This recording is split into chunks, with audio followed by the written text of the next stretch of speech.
124. Give them a call.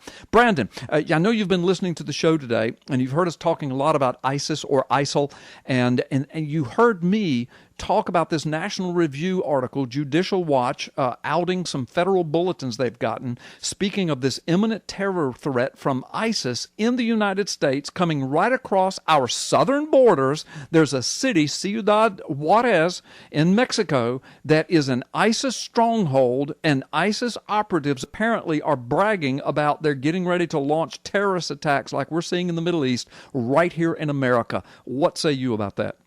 Well, I say this. For those of us who have been concerned about our border for a long time, this is what we've been warning of, is that with an open border, we're not really a country at all. Right. Anyone can come and go, and anyone can get in. Listen, folks, it's not just Hispanic, Latin American, South American people that are coming across that border. That's been well documented. But the other thing is this, and I encourage people to do some research. I've only got a couple of minutes. But I encourage people to do their own research and find this out.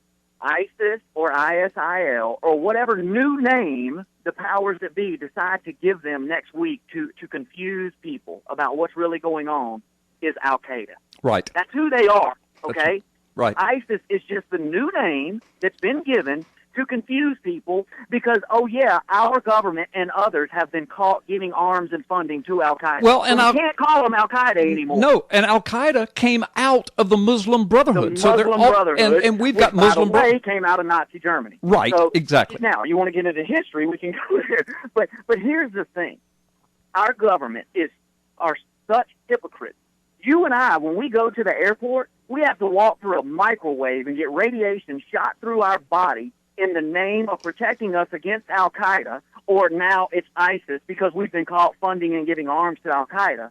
And if that's not good enough, then they pull you into a secondary room and perform an exam, I'll be nice, right, on you in the name of protecting us from Al-Qaeda or ISIS or whatever the new name will be, when it is our government, in fact, that has set these groups up and has provided them with arms. Check it out. In Syria, our president signed an executive order last year allowing him to arm terrorists in Syria. Absolutely. Guess who those terrorists were?